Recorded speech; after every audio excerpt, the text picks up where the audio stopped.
Every night, no matter the weather, something walks down our street, whistling softly.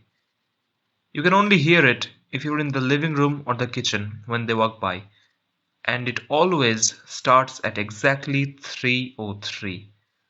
The sound starts faint, somewhere near the beginning of the lane near the Curson place. We are towards the middle of the street, so the whistling moves past us before fading away in the direction of the cul-de-sac.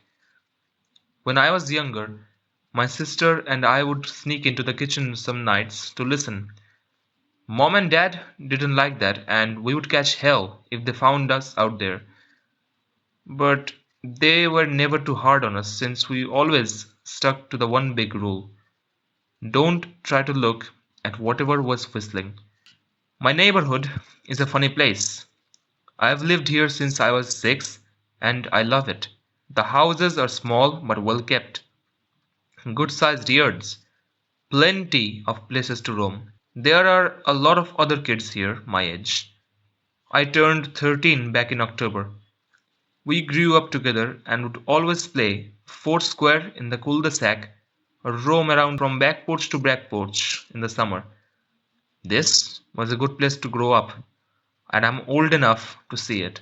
And there's only the two strange things here: the night whistling and the good luck. The whistling never bothered me much. Like I said, I could not even hear it from my bedroom. But mom and dad don't like talking about it. So I have stopped asking questions. My dad is a strong guy, tall and calm. He has an accent since he moved to the US as a kid.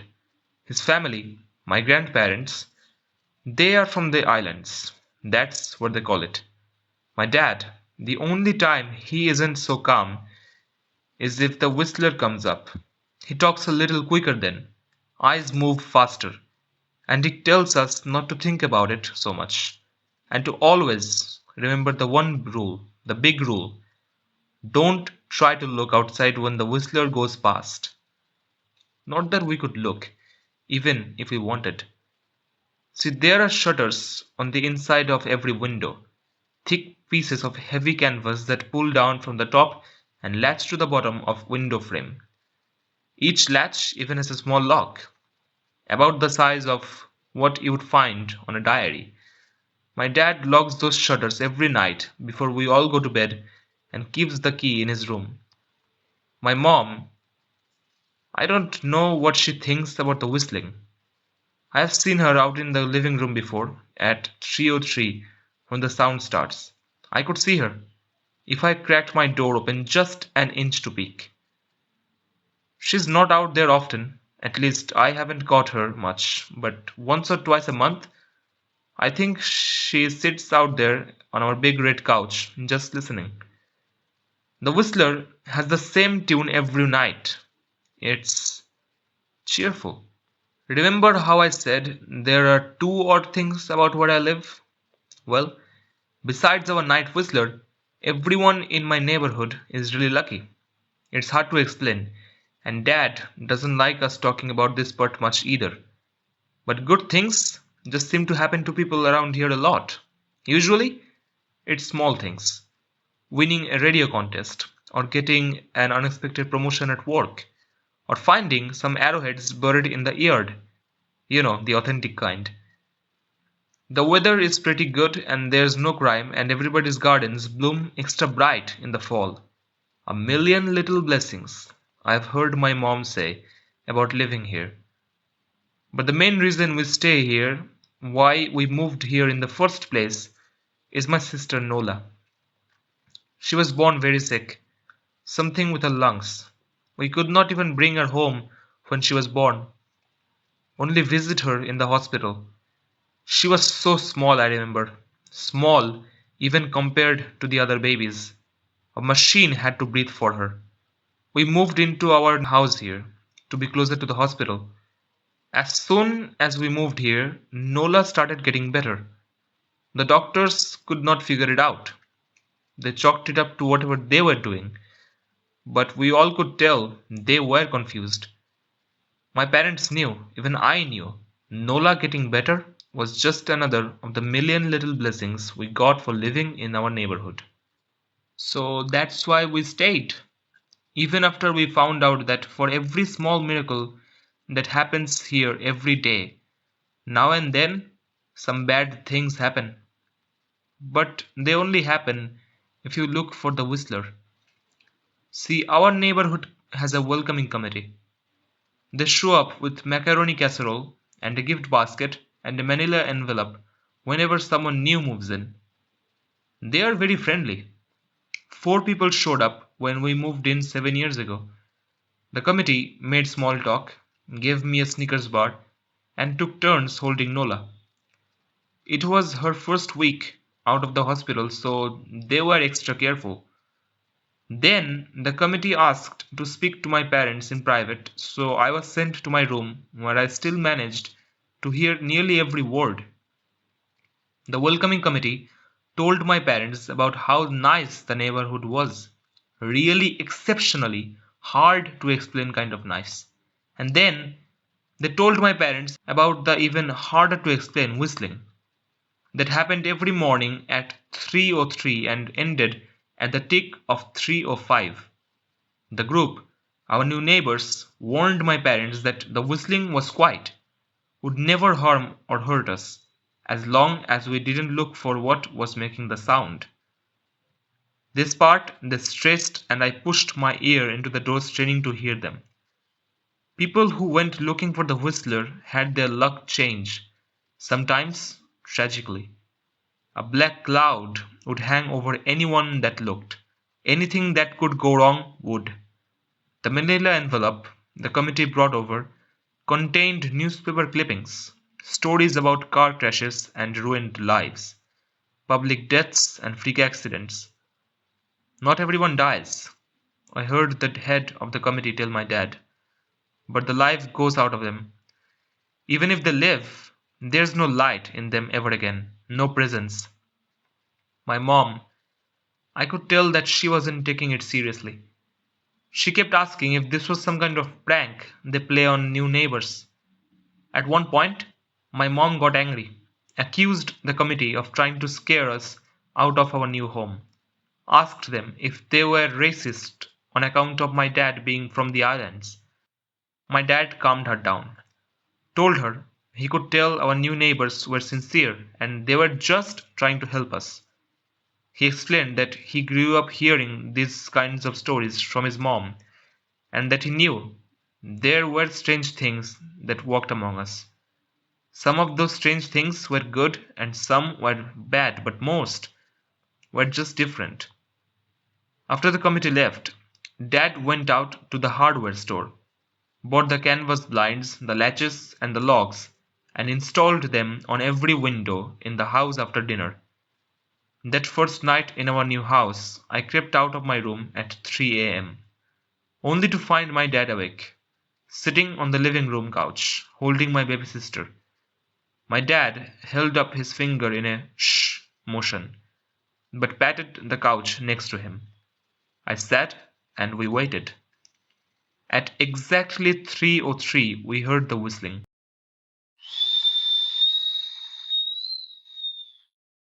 The whistling returns each night and we never look and we enjoy our million little blessings every day. Nola breathes on her own and she has grown into a strong, clever girl. My dad even joined the welcoming committee. We don't get new neighbors often. Why would anyone want to leave? But when a new family moves in, my dad and the committee bring them macaroni casserole, a gift basket, and the manila folder. I can always tell by the look on my dad's face when he comes back if the family took the committee seriously or if we would be getting new neighbors again very soon. Not long ago, a family moved in directly next to us. The previous owner, Mrs. Maddie, passed away at the age of 105. She had lived a good long life. Our new neighbors seemed like they would fit in just fine. They believed the welcoming committee, took my dad's advice about the locking shutters, since they had a young child of their own. Whatever newspaper clippings were in that manila envelope, whatever evidence, My dad never let us see, but I imagine it must have been awfully convincing, since our neighbors got along with no issues for the first month. One night, when our new neighbors had to leave town, they sent their son, Holden, to stay with us. He was 12, a year under me in school. I didn't know him well before that night, but as soon as his parents dropped him off after dinner, I could tell it was going to be a bad time. "Do you know who is always out there whistling every night?" Holden asked the moment the adults left the room. The three of us were sitting in the den, some Disney movie playing idly on the television. My sister and I exchanged a glance. "We don't talk about that," I said. "I think it's that weirdo that lives in the big yellow house on the corner," Holden said.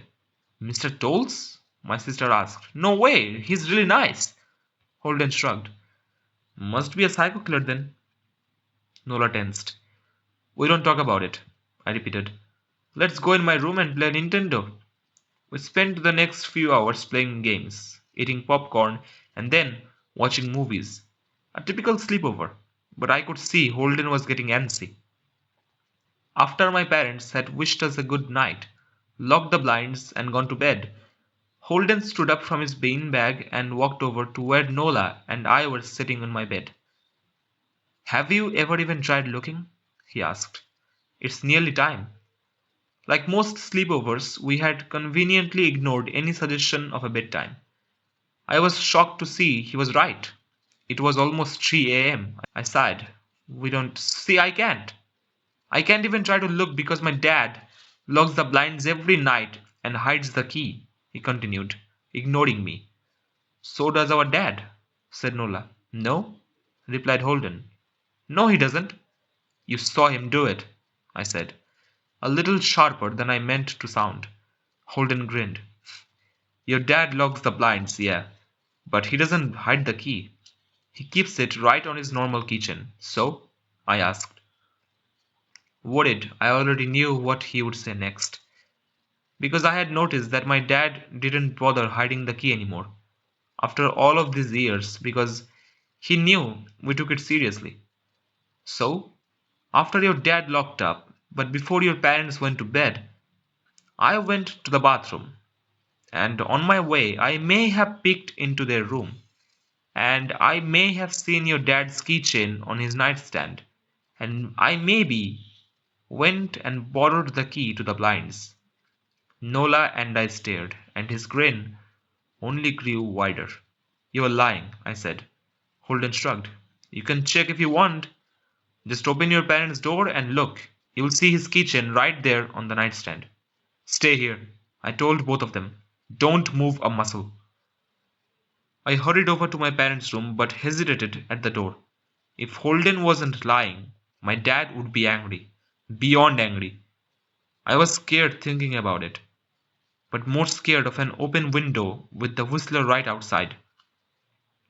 I opened the door, barely an inch, and looked in, but it was too dark to see. Taking a deep breath, I walked into the room. 2 steps into the dark, I froze. The whistling started, and I could hear it clearly from my parents' room. I never realized, but they must have heard the sound every night since we moved into the house. They never told us. I don't think I could have slept through it. I stood there, listening to the whistling come closer, unsure whether I should turn on a light or call out for my dad. Soft sounds from the living room brought me back to reality. "Nola!" I yelled, running out of my parents' room. Holden and Nola were standing near the front door next to a window. Holden wasn't lying. I could see him fumbling with the lock on one of the blinds. I heard a click. He did have the key. Holden let out a quick laugh. Nola stood next to him, hunched up, afraid but maybe curious. The whistling was right outside our house now. I think I made a sound, called out. I can't even remember. Time felt frozen, clock hands nailed to the face. But I found myself moving. I'm not fast. I have never been athletic. Somehow, though, I covered the space between myself and Nola in a moment. My eyes were locked on her, but I heard Holden pull the blind all the way down so it could release. I heard the snap of it start to raise, and I heard the whistling just on the other side of the window. But I had my arms around Nola and I turned us so she was facing away from the window. At the same time, I jammed my eyes shut. The blind whipped open. The whistling stopped. I felt Nola shaking in my arms. "Don't look, okay?" I told her. "Don't turn around." We were positioned so that she was facing back towards the hallway and I was facing the window. My eyes were still closed. I felt her nod into my shoulder. I reached out with the arm not holding Nola and tried to touch Holden. My hand brushed against his arm. He was shaking worse than Nola. "Holden?"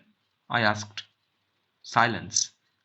I reached past him and gingerly felt for the window. Eyes still sealed shut. The glass was cold against my fingertips, colder than it should have been for the time of the year. I moved my hand up the window, searching for the string to the blind. The glass began to get warmer the further I reached, and there was a gentle hum feeding back into my fingertips. I tried not to think about what might be on the other side of the window. Finally, I touched the string and yanked the blinds shut. I opened my eyes. In the dim light leaking out from the kitchen, I could make out Holden, pale and small, staring at the now closed window. "Holden?" I asked again. He turned towards me, and then he screamed. Everything became a flurry of motion. Lights sparked to life in the hall. Then the living room. My parents' footsteps thudded across the hardwood floor. I did not turn to look back at them. My eyes were glued to Holden. He was pale, had bit his lips so hard there was a thin red line of blood running down his chin, and he had wet himself. "What happened?" my dad asked from behind me. I managed to swivel away from Holden and look back. He looked.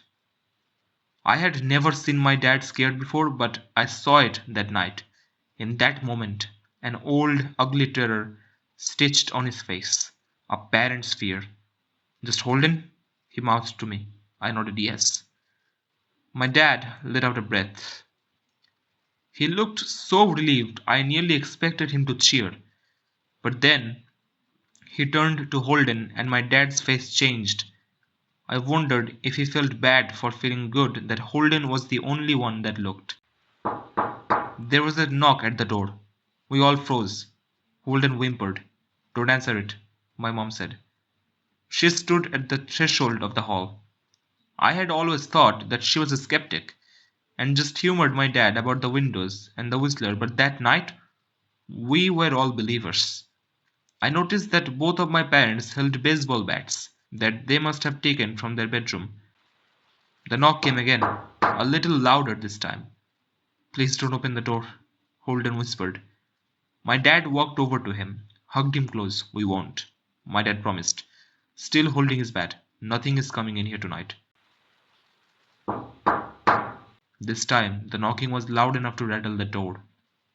Holden screamed again, and Nola clutched her arms around my neck.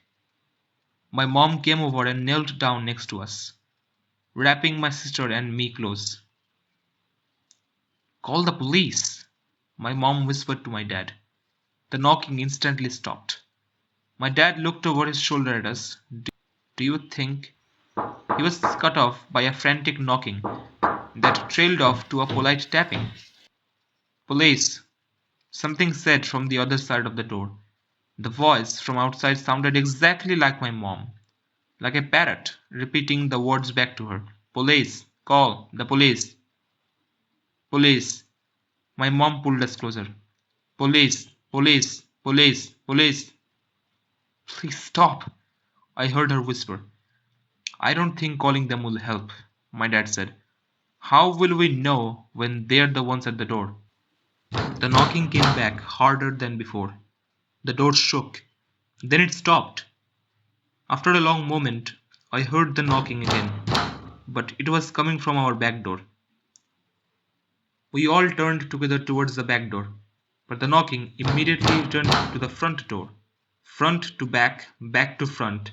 Loud, then quiet, then loud again. Suddenly, the sound was coming from both doors at once. Big, heavy blows like a sledgehammer. Then something started rapping against all of the windows in the house. Then the walls. It was like we were living inside a drum, with a dozen people trying to play at once. Or we were a turtle and something was attempting to claw us out of our shell. Stop! Holden yelled. The knocking died. I won't tell, Holden said, staring at the door. I promise I won't tell anyone what I saw. Just please go away. We waited for nearly a minute. Then we heard it. A soft tapping coming from the window Holden had looked through earlier. Holden started to cry, sobbing like a prisoner watching gallows being built outside their cell. My dad held him, brushed his hair but never lied to him, never told him things would be okay. The tapping at the window went on for the rest of the night. We huddled together in the living room for I don't know how long. Eventually, my mom tried to take us kids into my room, while my dad stayed to watch the door. But the second we moved into my bedroom, the knocking came back, so loud it was impossible to ignore. I was afraid that the door could not take it. We went back to the living room and the knocking stopped. Only the tap on the window remained. None of us slept that night. The tapping stopped around 7 a.m. That's about the time the sun comes up here. We waited another 2 hours before my dad opened the blinds from one window. He made us all go back to my parents' bedroom first. We heard him open the door, then come back in. Okay, he told us, it's done. Holden's parents came back around lunchtime. My mom and dad walked Holden over to his house and they all went inside for quite a while. Nola and I watched from the window. She stuck to me the whole day, right at my side, sometimes holding my hand. When my parents came back, they looked grim but won't tell us what they said to Holden's family. It was a Sunday, so we all spent the day together, ordered pizza and watched movies. That night, everyone slept in my room. Nola and my mom in the bed with me, my dad in a chair he had pulled over. There was no knocking that night or any night since. We didn't see much of Holden or his parents for the rest of that week. But by Thursday, there was a moving truck in their driveway.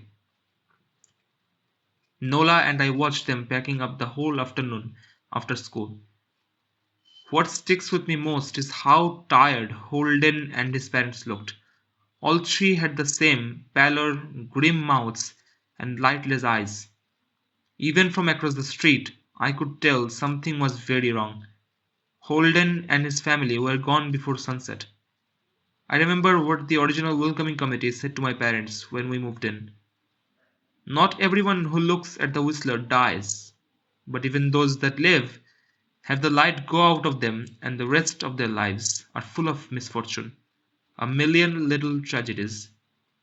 I think Holden's parents must have looked, either to comfort him if they didn't believe or share the burden if they did. I watch Nola some days, happy and young and alive, and I wonder if I had been slower, if she had looked out the window that night, would I have looked too, to comfort her, to share that burden? I am glad I don't have to find out. We still live in that house, in that neighborhood. We still hear our whistler walking past every night. The blessings, the luck, the good things here are just too good to leave. But we are careful. We don't have friends over to spend the night anymore, and my dad hides the key to the blinds very, very well. Not that I have gone looking. Some things you just don't need to look for.